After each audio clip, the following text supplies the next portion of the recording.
Assalamualaikum warahmatullahi wabarakatuh. Alhamdulillahirrabbilalamin. Wassalatu wassalamu wa ala sayyidina Muhammadin wa ala alihi washabbihi ajmain, amma ba'du. Puji syukur kita panjatkan kepada Allah Subhanahu wa taala karena berkah rahmat dan hidayahnya kita semua dapat berkumpul di tempat ini dalam keadaan sehat walafiat. Tak lupa kita curahkan salam kepada junjungan Nabi kita Muhammad SAW. Pada kesempatan ini tak lupa saya wasiatkan kepada diri saya pribadi dan hadirin semuanya, marilah kita meningkatkan kualitas iman dan takwa kita, karena iman dan takwa adalah sebaik-baik bekal untuk menuju kehidupan di akhirat kelak. Para hadirin semuanya, saya di sini akan membahas tentang syirik di zaman modern. Syirik adalah itikat atau perbuatan yang mengamalkan sesuatu selain Allah Subhanahu wa taala, atau sering juga disebut dengan perbuatan menyekutukan Allah Subhanahu wa taala. Perbuatan syirik ini terdapat di dalam Al-Qur'an dan hadis. Quran surat An-Nisa ayat 48, sesungguhnya Allah Subhanahu wa taala tidak akan mengampuni dosa syirik, dan Dia mengampuni dosa selain syirik bagi siapa yang dikehendakinya. Hadis riwayat Ibnu Majah, janganlah kamu menjadi manusia musyrik, menyekutukan Allah Subhanahu wa taala dengan sesuatu pun, meski kamu harus menerima risiko kematian dengan cara dibakar hidup dan dibelah dua. Dalam realitas sehari-hari, banyak orang beranggapan bahwa syirik hanyalah perilaku menyekutukan Allah secara terang-terangan yang dapat diamati secara indrawi, seperti yang diutarakan Imam Syamsuddin Abu Abdillah Muhammad bin Ahmad Usman Az-Zahabi dalam bukunya Kitab Al-Kabair wa Tabiin Al-Maharim, bahwa syirik adalah menjadikan sesuatu tandingan bagi Allah padahal Dialah yang menciptakan. Apa yang diutarakan di atas benar dan sulit dibantah. Namun banyak kaum muslimin tanpa sadar terjebak dalam kesyirikan. Ia tidak melakukannya secara terang-terangan, tidak bisa diketahui secara indrawi, namun diam-diam dan secara tersembunyi telah melakukan kesyirikan. Inilah yang populer disebut dengan syirik khafi, alias menyekutukan Allah secara tersembunyi. Syirik yang banyak dilakukan dalam konteks kekinian atau modern.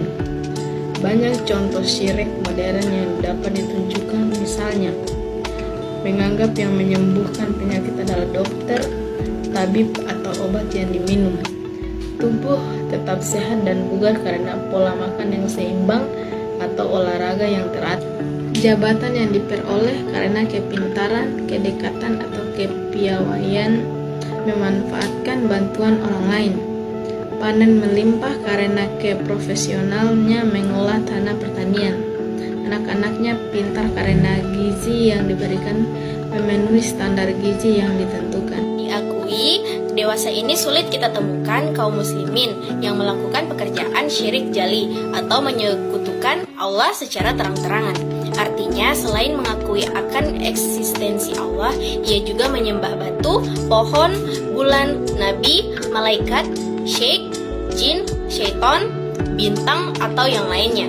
Mengakui bahwa penyebab segala sesuatu yang dirasakannya bukan hanya semata Allah, akan tetapi ada kekuatan supranatural lainnya. Misi mengembalikan manusia dari syirik jali telah dilakukan Nabi Ibrahim alaihissalam yang diawali dari keluarganya sendiri. Ia mencoba menyadarkan ayahnya sebagai seorang pemahat patung kayu bahwa apa yang dilakukannya adalah sebuah pekerjaan sesat.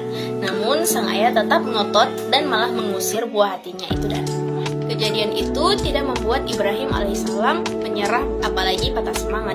Ia malah melanjutkan misinya yang lebih luas, menyadarkan masyarakatnya yang terlena dan dihina bobokan oleh kesyirikan. Mereka berkata, engkaulah yang melakukan ini terhadap sesembahan kami, hai Ibrahim. Ia berkata, tidak, malah itu dilakukan oleh yang terbesar dari mereka. Tanyakanlah kepada mereka kalau mereka dapat berbicara. Dengan tangannya sendiri, Nabi Muhammad SAW menghancurkan semua sesembahan kaum Quraisy itu. Sesembahan itu dicampakkannya ke tanah.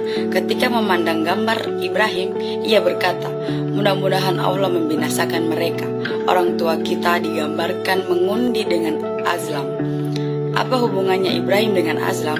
Ibrahim bukan Yahudi dan bukan pula Nasrani, tetapi ia seorang Hanif yang menyerahkan diri kepada Allah dan bukan termasuk orang yang mempersekutukan Allah. Itulah gambaran bentuk kesyirikan masa lalu. Bagaimana dengan sekarang? Di era modern, kaum muslimin justru sebagian terjebak dengan syirik kafi. Syirik kafi yang tidak dapat dilihat dengan mata, didengar oleh telinga, dicium oleh hidung, diraba dengan kulit, dan dirasa dengan lidah. Nabi SAW juga dengan tegas menyatakan bahwa syirik kepada Allah adalah dosa besar, bahkan paling kolosal. Maukah aku tunjukkan kepada kalian dosa besar yang paling besar, yaitu syirik kepada Allah Subhanahu wa Ta'ala. Dan terima kasih. Assalamualaikum warahmatullahi wabarakatuh.